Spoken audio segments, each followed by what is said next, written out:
I don't know about you, but I've been getting a lot of spiritual downloads and messages and signs and synchronicities that I can make my first $1 million this year. And I'm not taking that very lightly. So let's go write a check for $1 million.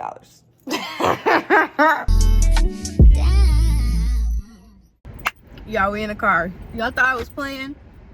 I am not playing, y'all guys. I don't know about you, but I come from a family of poverty, y'all. Poverty, drug addiction, scarcity mindset, limited everything, fucking eviction notices on the door, goddamn everything. Like, y'all, like, there are some of my family members who are doing well, but it's like, overall, my family is the definition of a statistic, the definition of a statistic. And this year I found myself in a really big, I found myself in survival mode this year. Y'all see the red seats, all that, but I'm telling you, I don't know what the fuck happened, but it's like the pressure to maintain what I have put me in survival mode on top of some extra circumstances that occurred with my mother and stuff like that. So it's like, I literally found myself in survival mode, not able to alchemize properly. I'm not as much in my feminine energy, all that, right? And like recently, I realized that, and I've been waking the fuck up and getting back into my creativity and my creative mode. We not playing survival mode on Minecraft. We playing creative mode. Okay, we playing in creative mode. And you got all the tools, you got everything. We playing in creative mode. You got the tools, it's all there. You could build what the fuck you want. You could do what you want. Ain't no survival mode chopping down the trees to get the wood. The wood is already there. The house is already ready to be built. It's just, the materials is there for you to build a house. The materials is there for you to build a house. The materials is there for you to build whatever you want. And I myself feel like I am an alchemizer. I alchemize everything. I take my negative situations, I turn them into positive. But when I'm in survival mode, that goes for anybody. Even if you're an alchemist, if you're in survival mode, it's like you lose the ability almost. It's like you just literally just thinking about only like one step ahead, which in life you kind of do got to move out one step at a time, because the plan is not for you to understand. The source, God, higher power, universe, they have it. They know what's going on. So it's like, just start whatever you're thinking about doing. Just start the business, whatever. Move one step ahead. But I mean it in a different way. Like, y'all know what I'm talking about. If you don't know, I'm happy for you. But if you do know, you know what I'm talking about. But so, you know, I just been getting out of it and getting back to my feminine. I've been drinking teas. I've been dancing more. I just been being a little more and releasing the hold that money kind of has on me, and just getting back to being myself and alchemizing and creating beautifully, and remembering that source does have the plan. And you know, it's not for me to understand. Like, even getting this far, I could have never told you how to get here. What? They got the plan. It's laid out for you. It's not for you to understand. It's just for you to take those downloads and move one step at a time. So here we are today. I'm taking one of my downloads. I've been watching Billy Carson and Bob Proctor. I haven't really watched Billy Carson recently, but he said the same thing I'm about to do. But Bob Proctor, I was watching his video today, and I've been watching his videos every so often for months since the summer. It's almost summer again, so almost a year now. But again, I don't know if it was because my mindset or what, it was not penetrating all the way, I don't think. But he was saying something today about how he wrote himself. He met a rich man. He met a rich man when he was still struggling. He was making $4,000 a year back in the 90s or 1900s. 1900s. I don't know, because the 90s is like 1990, but this is before that. This was like 1960, I think. So it's like, do you call that the 1900s? I don't know. But he was making $4,000 a year, and he owed $6,000. So you already see the situation is fucked up. And he met this man, and and the man told him some stuff, and one of the things was just like, write yourself a check. Billy Carson said the same thing. He wrote himself a check.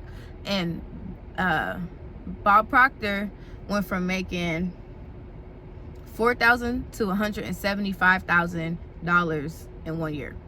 Like, he literally quantum time jumped, or quantum leaped that fucking hard off of just, of course, other things, but even just taking this step. And I've been getting a lot of signs and synchronicities through YouTube video captions and like random stuff, and the angel numbers and the this and the that and the downloads. Like, I could really make $1 million this year.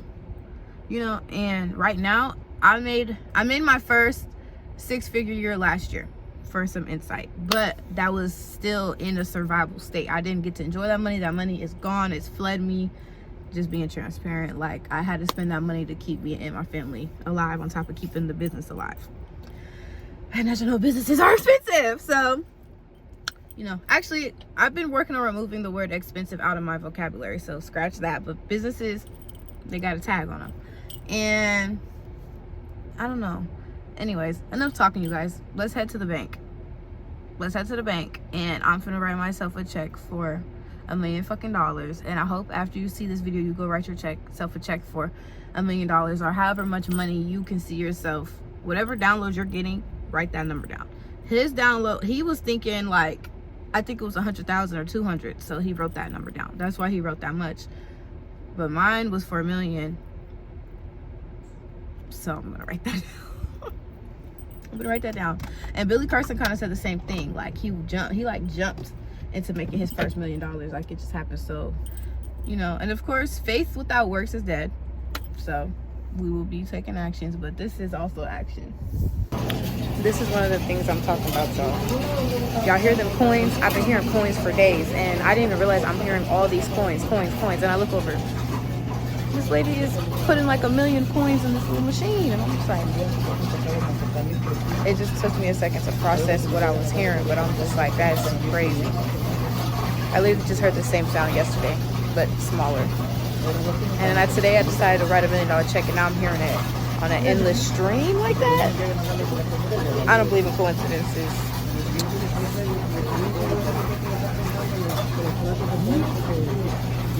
Like, y'all hear this? Like, this is an endless stream of coins, bro.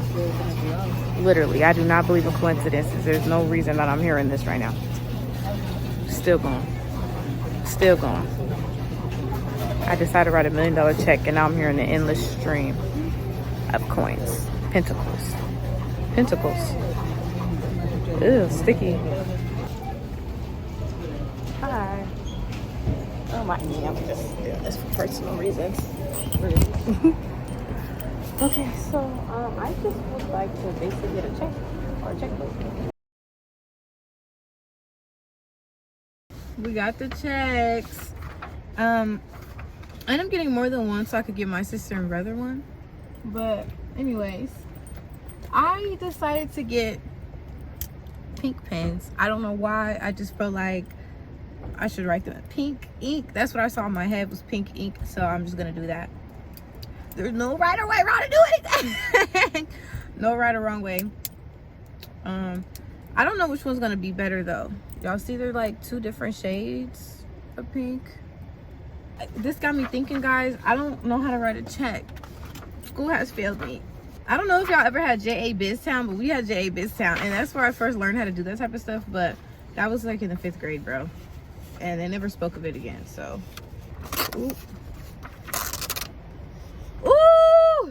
That's what Google says. This is how you do it.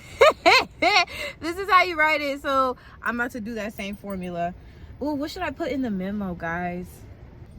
It really looks so wonky, but this is crazy. I can't believe I really did this. I don't know when I did this.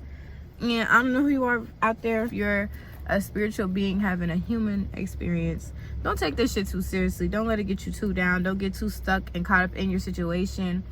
Me personally, this past time, I have only been thinking about all of my problems, but I haven't been thinking about solutions in the future and what I'm grateful for and what I can look forward to and all these things. So I don't know, that's all I gotta say. If you made it this far, thank you, I guess. Stick around.